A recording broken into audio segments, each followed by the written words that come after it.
الحمد للہ وحدہ الصلاة والسلام علی من لا نبی بعدہ وعلی آلہ وصحبہ اجمعین۔ مجھے جب اس پروگرام کے لیے حکم نامہ ملا کہ سوشل میڈیا کے مفید استعمال کی تعلیم و تربیت میں ریاست کی ذمہ داری اور سیرت النبی صلی اللہ علیہ وآلہ وسلم، پہلی مرتبہ جب میں نے یہ پڑھا تو مجھے لگا کہ شاید یہ موضوع ریلیونٹ کرنے کی کوشش ہے، مگر میں نے جب اسے غور سے دیکھا تو میں نے یہ اندازہ لگایا کہ ایک ایجوکیشنسٹ کو اسی طرح ہی سوچنا چاہیے، اور دنیا اپنی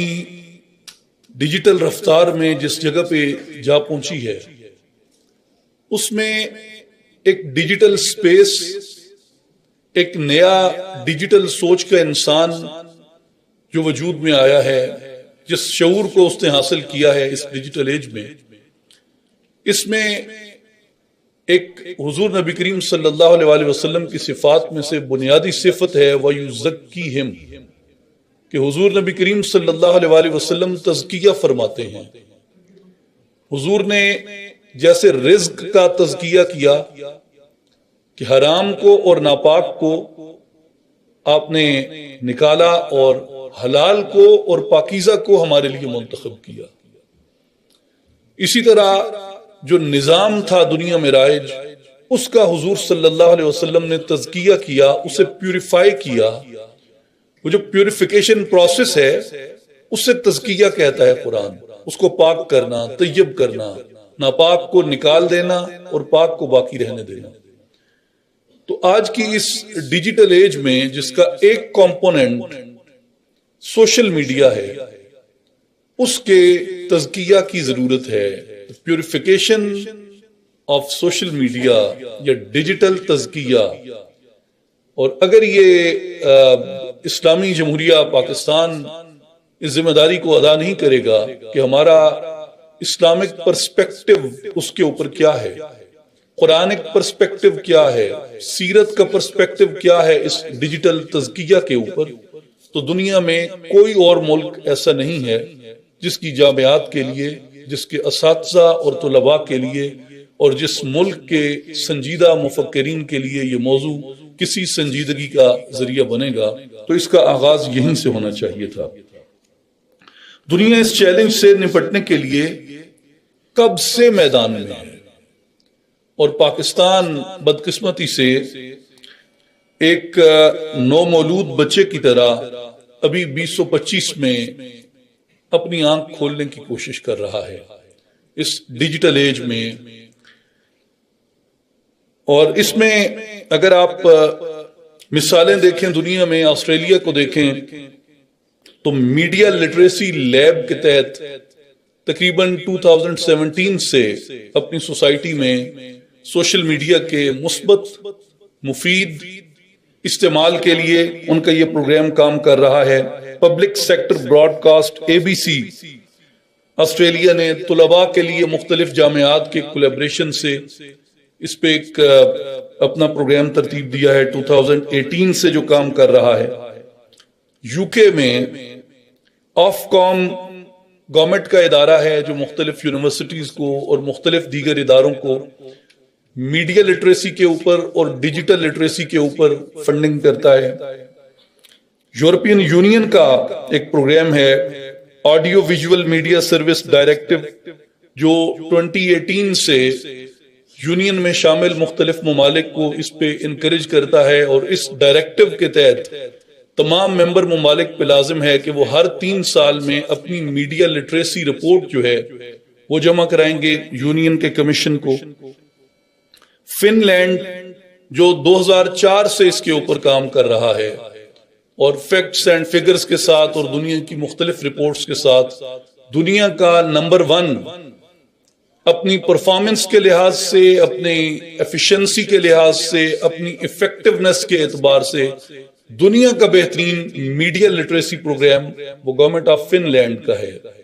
جو مختلف لیولز پہ سکولز میں، مڈل سکولز میں، ایون ہائی سکول میں، کالجز میں، یونیورسٹی لیول پہ اسٹوڈنٹس کو پرماننٹلی میڈیا لٹریسی کے اوپر ایجوکیٹ کرتے ہیں. اور پاکستان نے ابھی ڈیجیٹل نیشن ایکٹ 2025 میں اپنا پاس کیا ہے، جس کے تحت ڈیجیٹل اکانومی، ڈیجیٹل اتھارٹی کا قیام، ڈیجیٹل پبلک انفراسٹرکچر اور دیگر اس طرح کی چیزیں اس میں آگے آ رہی ہیں. اور اس سے آپ کو یہ اندازہ ہوتا ہے کہ پاکستان بحیثیت مجموعی اس دوڑ میں اور اس فیلڈ میں میمرز کے اعتبار سے بہت آگے ہے اور میڈیا لٹریسی کے اعتبار سے بہت پیچھے ہے. تو یہ جامعات ہیں اور اس طرح کی یونیورسٹیاں ہیں جیسے کامسٹ ہے، یہاں یہ اس سنجیدگی کی ضرورت ہے کہ اس پہ غور کیا جائے. اور میری یہ ایک تجویز ہے کہ گورنمنٹ اس میں کیا ذمہ ادا کر سکتی ہے. میرے خیال میں جو اس طرح کا جیسے we think digital federal government کا پروگرام ہے، ایجوکیشن منسٹری کا، اور دیگر اس طرح کی جو چیزیں ہو رہی ہیں ان میں انہیں توسیع دینے کی ضرورت ہے. ان کو ایک ایکسٹینڈڈ پروگرام تشکیل دینے کی ضرورت ہے. جیسے دنیا میں ڈیجیٹل سٹیزن شپ پروگرامز مختلف جگہ پہ کیے جاتے ہیں، ایک بگر امبریلا کے تحت گورنمنٹ آف پاکستان کو اور خاص طور پہ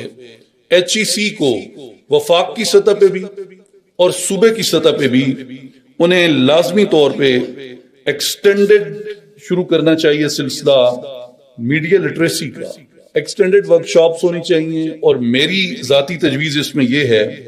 کہ ہر ڈگری پروگرام میں کم سے کم 2 میں سے 1 سیمسٹر میں، ہر 2 میں سے 1 سیمسٹر میں ہر اسٹوڈنٹ کے لیے ایک ورک شاپ میڈیا لٹریسی کے اوپر اٹینڈ کرنا ضروری قرار دیا جانا چاہیے. اور ویسے جو ڈیجیٹل ایجوکیشن ہے، کیا آپ میں سے کوئی اسٹوڈنٹ والنٹیئر کرے گا؟ اگر میں ایک چھوٹا سا کوسچن پوچھنا چاہوں، کوئی اسٹوڈنٹ میری بیٹیوں میں سے یا بھائیوں میں سے؟ اچھا، وہ یہ ہے کہ پاکستان میں ڈیجیٹل ایجوکیشن کس ایج سے شروع ہوتی ہے؟ چلیں کوئی نہیں، میں عرض کر دیتا ہوں. پاکستان میں جو ڈیجیٹل ایجوکیشن ہے وہ بچے کے پیدا ہونے کے ساتھ ہی شروع ہو جاتی ہے. اس لیے آپ کسی بھی ایج سے بچے کو اگر ڈیجیٹل اویئرنیس دیتے ہیں، ڈیجیٹلی اسے آپ کانشیس کرتے ہیں، تو بچہ میرے حساب سے، میں خود ایک باپ بھی ہوں، میرے حساب سے بچے میں اتنی کیپیسٹی ہے کہ وہ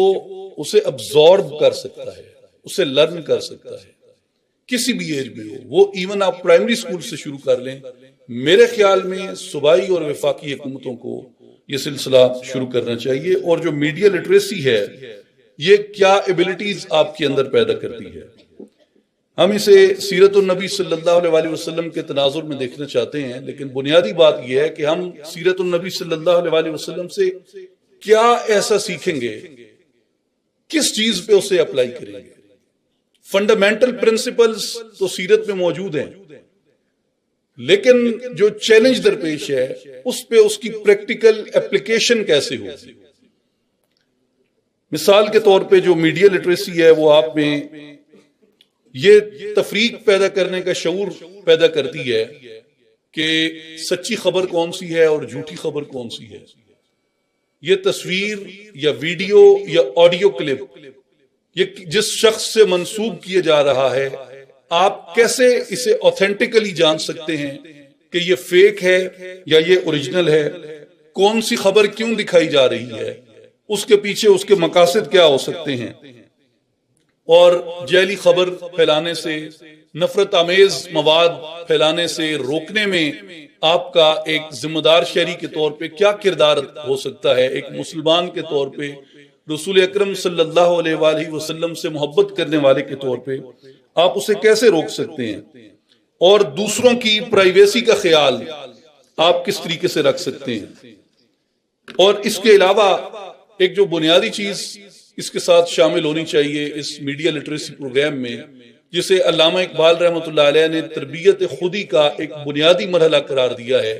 وہ ضبط نفس ہے. جو آپ کا انسٹنٹ رد عمل ہے کسی بھی چیز کے اوپر، وہ بنیادی خرابی ہے اس وقت جو سوشل میڈیا کے اوپر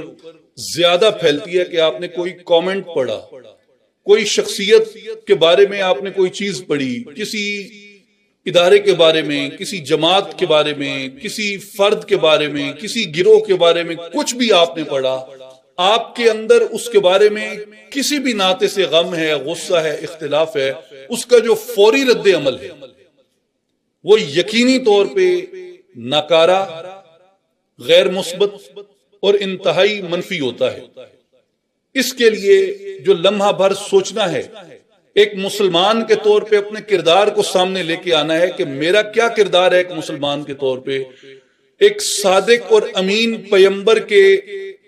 پیروی کرنے والے کے طور پہ میرا کیا کردار بنتا ہے کہ میں اس پہ کیا رد عمل دوں جو میری سوسائٹی کے لیے کنسٹرکٹیو ہو، میری کمیونٹی کے لیے کنسٹرکٹیو ہو، میرے لوگوں کے لیے کنسٹرکٹیو ہو، میری اپنی ذات کے لیے کنسٹرکٹیو ہو، اور آخرت کے اعتبار سے میرے لیے اللہ کی ناراضگی کی بجائے اللہ کی رضا اور اس کی خوشنودی کا ذریعہ بنے۔ وہ کیسا رد عمل ہو سکتا ہے، وہ دینے کے لیے جو ضبط نفس کی تربیت ہے یہ بنیادی طور پہ ضروری ہے۔ اور رسول اکرم صلی اللہ علیہ وآلہ وسلم کی سیرت سے جس طرح مفسرین نے استفادہ کیا، محدثین نے استفادہ کیا، فقہا نے استفادہ کیا، متکلمین نے استفادہ کیا، صوفیاء نے استفادہ کیا، تو صوفیاء کرام کا جو فنڈامنٹل ایمفسس تھا کریکٹر بلڈنگ میں، وہ جس چیز پہ ایمفسس کرتے تھے، حضور کی سیرت سے جس چیز کو دیکھتے تھے، وہ ضبط نفس تھا کہ آپ کا اپنے آپ پہ اختیار ہو، اپنے آپ پہ کنٹرول ہو، اپنی زبان پہ، اپنے خیال پہ، اپنے اظہار کے اوپر آپ کا کنٹرول ہونا چاہیے۔ اور گورنمنٹ کا جو اس میں کردار بنتا ہے، صحیح بخاری کی ایک حدیث ہے جس میں حضور نبی کریم صلی اللہ علیہ وسلم نے فرمایا، میں علماء کی موجودگی میں یہ پیش کر رہا ہوں، اس تناظر میں جو مجھے لگتا ہے کہ آج کی اس ڈیجیٹل رسپانسبلٹی لینے میں جو چیز گورنمنٹ کے لیے ایک رہنما اصول ہے، وہ صحیح بخاری سے ہے، ما من عبد استرعاہ اللہ رعیتا فلم یحطها بنصیحت الا لم یجد رائحة الجنہ۔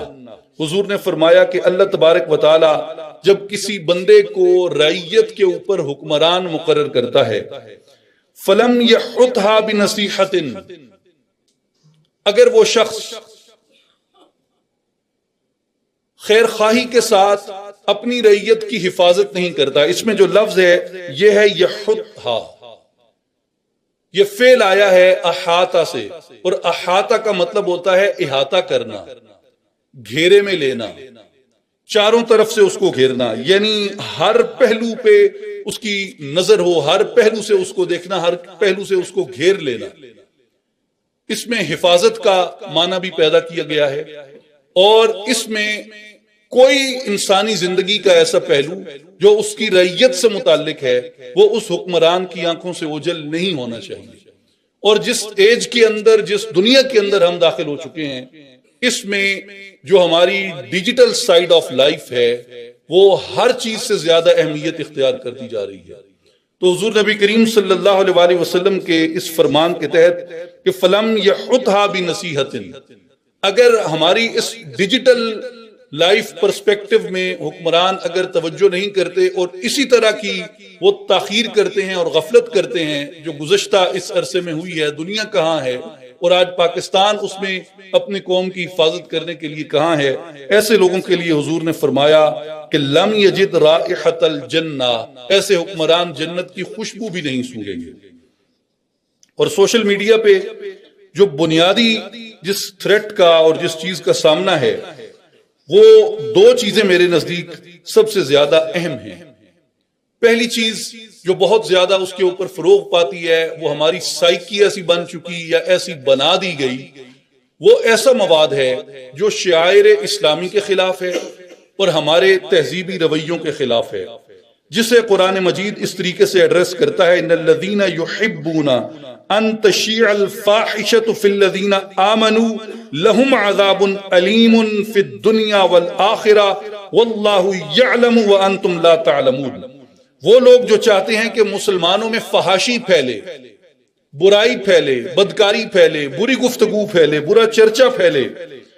ان کے لیے دردناک عذاب ہے دنیا اور آخرت میں، اور اللہ جانتا ہے، تم نہیں جانتے کہ ان کے لیے اللہ نے کیسا عذاب تیار کر رکھا ہے، اور اس بات پہ اللہ عقاب کس لیے فرماتا ہے۔ اور دوسرا جو سب سے بڑا مسئلہ اس میں درپیش ہے، ایک تو فحاشی کا مسئلہ درپیش ہے، سوشل میڈیا پہ جو ہمارے عمومی رویے ہیں یا جن چیزوں سے ہم استفادہ کرنے کی کوشش کرتے ہیں، دوسری چیز جو ہے وہ فیک نیوز ہے، وہ کردار کشی ہے، وہ جھوٹی خبریں ہیں جن کے ذریعے اشتعال، انتشار، فساد، فتنہ، افتراق پھیلتا ہے۔ اس کے لیے قرآن مجید نے جو پرنسپل دیا سورہ حجرات میں، یا ایھا الذین آمنوا ان جاءکم فاسق بنبأ فتبینوا ان تصیبوا قوما بجہالۃ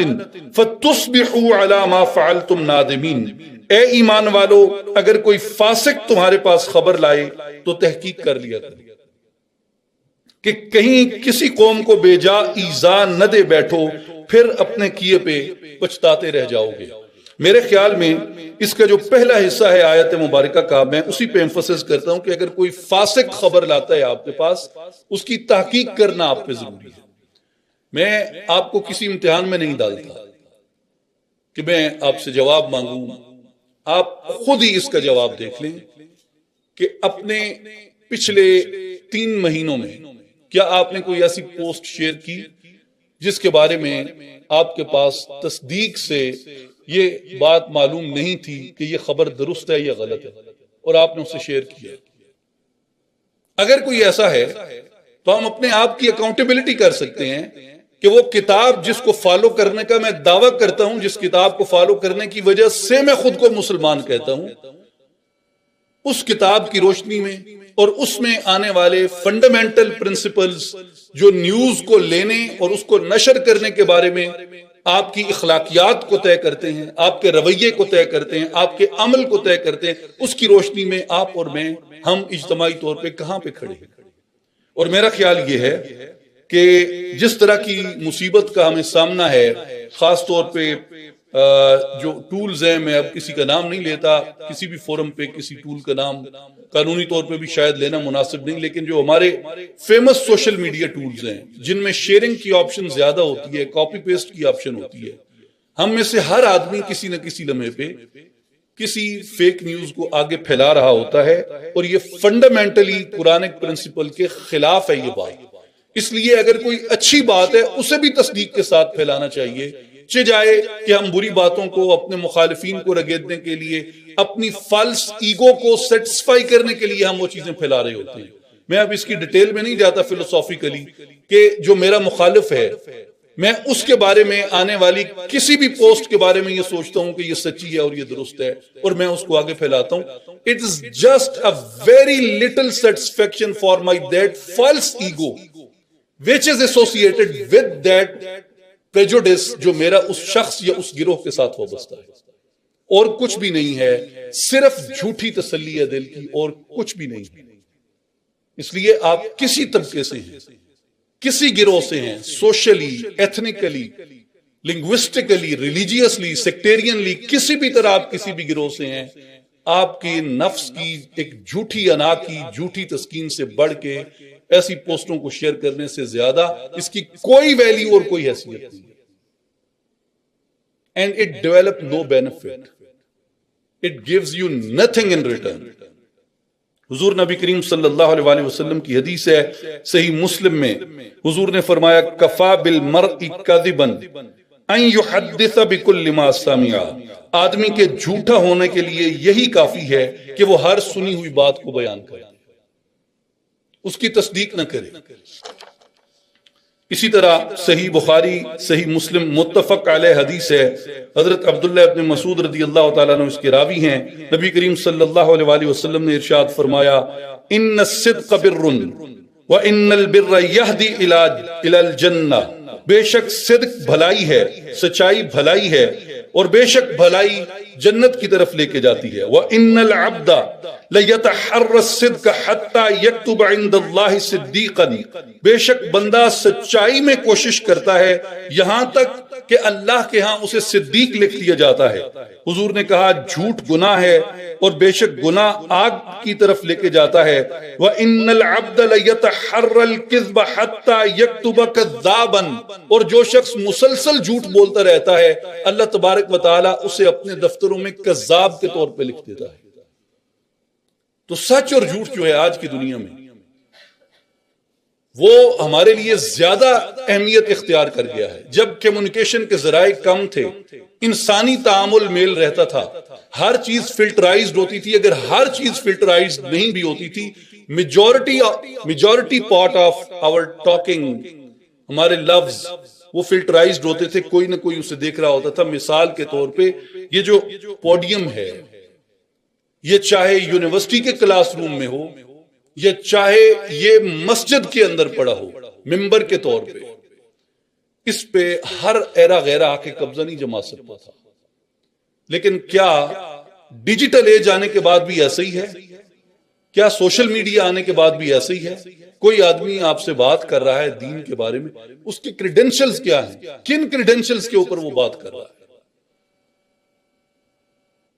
اس پہ بڑی وسعت کے ساتھ بات کی جا سکتی ہے، اسپیشلی اس وقت جو انتشار پاکستان میں ہے۔ ایسے لوگ بھی بیٹھے ہیں ممبر بنا کے سوشل میڈیا کے اوپر جن کی کوئی کریڈینشلز ہیں ہی نہیں، لیکن وہ بات کر رہے ہیں۔ تو جو فلٹرائزیشن پروسیس ہے وہ بہت مشکل ہو گیا ہے، اور سوائے اس کے کہ آپ کی اپنی انٹیگریٹی انٹیکٹ ہے،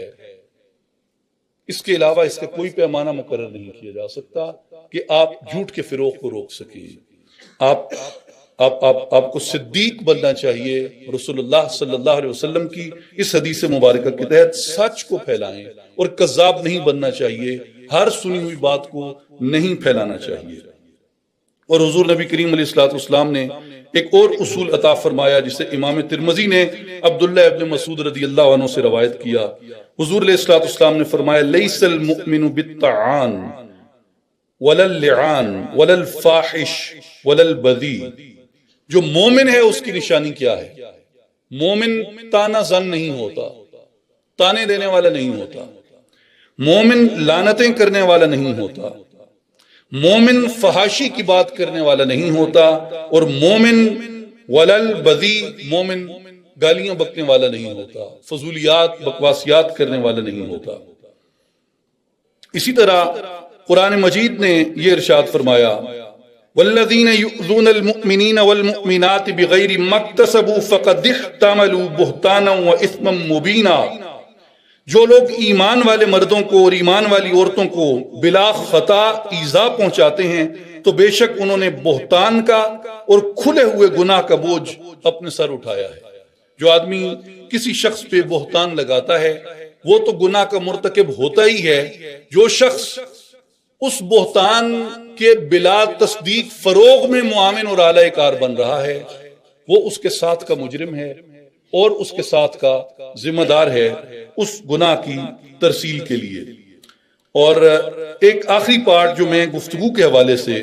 کہ سوشل میڈیا کے اوپر ہماری دیگر بہت سی ایکٹیویٹیز میں جو ایک بنیادی بات گفتگو ہے اس کے حوالے سے میں عرض کرنا چاہتا ہوں کہ گورنمنٹ کی اس میں رسپانسبلٹی ہے کہ گورنمنٹ ایسے لوگوں کو پنش کرے کہ جو صحیح لوگ ہیں، جو شرافت سے، حیا سے، شرم سے، عزت سے، مروت سے رہتے ہیں، جو ہمارے بنیادی اصول ہیں ہماری ثقافت کے، ہماری معاشرت کے، ہماری تہذیب کے، اس خطے کے جس میں ہم رہتے ہیں، جو انہیں وائلیٹ کرتے ہیں۔ گورنمنٹ کی رسپانسبلٹی بنتی ہے اس تہذیب کو، اس کلچر آف مروت کو انٹیکٹ کرنا، اس کلچر آف حیا کو انٹیکٹ کرنا، اس کلچر آف نرم گوئی کو انٹیکٹ کرنا۔ یہ فنڈامنٹل رسپانسبلٹی ہے گورنمنٹ کی۔ ابھی گو کہ سائبر کرائم ایکٹ وغیرہ اور اس طرح کی دیگر چیزیں بن رہی ہیں، پہلے اس کو صرف FIA دیکھتا تھا، انہوں نے اس کو پہلے اس کا ایک ونگ تھا، اس کو انہوں نے ایک علیحدہ ڈپارٹمنٹ بنا دیا، آہستہ آہستہ وہ چیزیں آ رہی ہیں، لیکن ایک عام آدمی اس سے براہ راست کیسے فائدہ اٹھا سکتا ہے؟ اس پہ گورنمنٹ کو سوچنا چاہیے، اور میرا خیال ہے کہ یہ تعلیمی ادارے اس کے لیے ایک بہترین تجویز دے سکتے ہیں۔ I personally practice in fiqh al-Hanafi اور احناف کے نزدیک اس لیے میں اپنا اوپینین آپ کو دے رہا ہوں. آپ اگر مختلف فقہیں پریکٹس کرتے ہیں آپ اپنے اصول سے اس کی بازیافت کر سکتے ہیں. ہماری کتاب ہدایہ جو شیخ الاسلام برہان الدین المرغنانی رحمہ اللہ کی ہے، جس میں بنیادی حدود، تعزیرات اور دیگر مسائل کو اس میں ڈیفائن کیا گیا ہے، انہوں نے کتاب الحدود میں یہ فرمایا ہے کہ اگر کوئی آدمی کسی شخص پہ زنا کی تہمت لگاتا ہے، جھوٹ بولتا ہے اس کے اوپر، تو انہوں نے فرمایا کہ فواجبت تعزیر، اس کے اوپر تعزیر لازم ہے. اور تعزیر میں جو ہے وہ قاضی کے پاس ثوابدید ہے کہ وہ اسے کوڑے لگائے یا اسے قید کر دے. میرے نزدیک گورنمنٹ آف پاکستان کی یہ رسپانسبلٹی بنتی ہے کہ وہ لوگ جو کسی پہ بھی تہمت لگائیں کسی بھی ڈیجیٹل پلیٹ فارم کے اوپر، ان کے اوپر تعزیر جاری ہونی چاہیے. اس کے علاوہ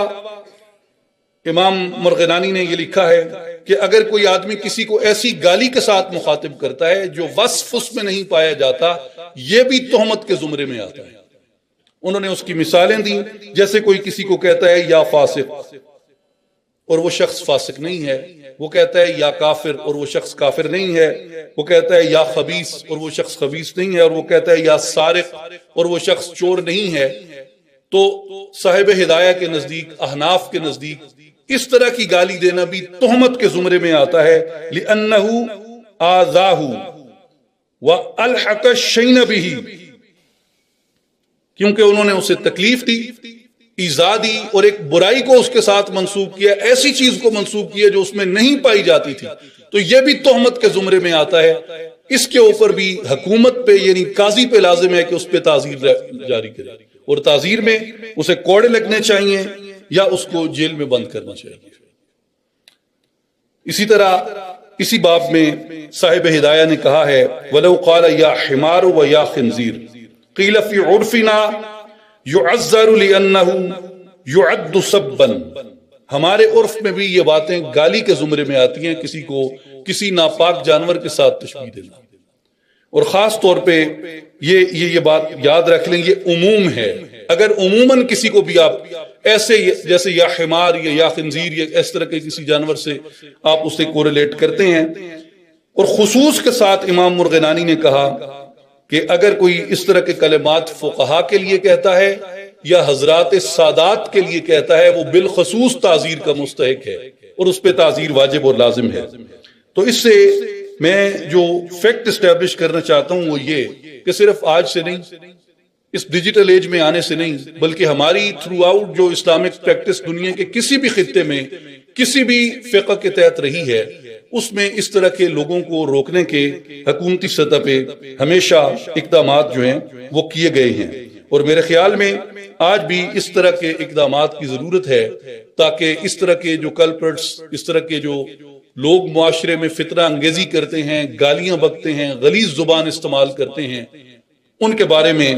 انہیں روکنے کے لیے حکومت پر یہ اقدامات کرنا لازم ہے. اور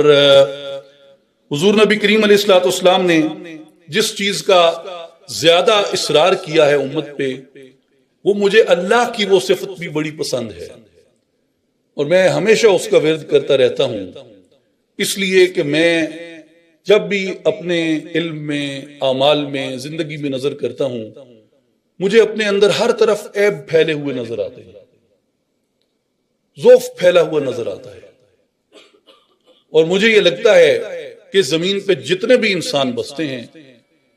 میں خوبیوں کے اعتبار سے ان سب سے کم تر ہوں، ان سب سے ادنا ہوں،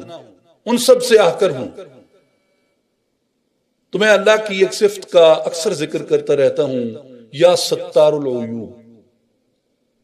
اے عیبوں کو ڈھانپنے والے، یا معزو یا ستار العیوب، اے عزتیں دینے والے، اے عیبوں کو ڈھانپنے والے. حضور نبی کریم علیہ الصلوۃ والسلام نے اپنے امتیوں کو جو چیز سکھائی ہے وہ دوسرے بھائی کا عیب پھیلانا نہیں، بلکہ اللہ کی صفت سے متصف ہوتے ہوئے، اللہ کے اخلاق سے متخلق ہوتے ہوئے حضور نے عیب ڈھانپنا سکھایا، ستر پوشی سکھائی ہے.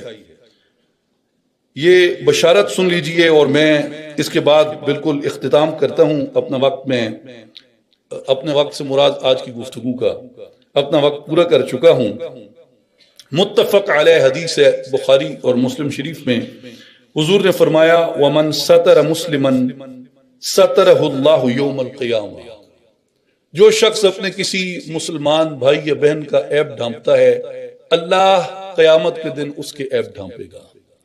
تو ہم میں سے جو بھی اس بات کی طلب رکھتا ہے، چاہت رکھتا ہے کہ اللہ تبارک و تعالی ہمارے عیب ڈھانپے، تو اسے یہ چاہیے کہ وہ اپنے مسلمان بھائیوں کے اور بہنوں کے عیب ڈھانپے۔ کوئی آپ کا سیاسی مخالف ہے، کوئی آپ کا مسلکی مخالف ہے، کوئی آپ کا کسی بھی طرح سے مخالف ہے، کسی کی عیب جوئی نہ کریں،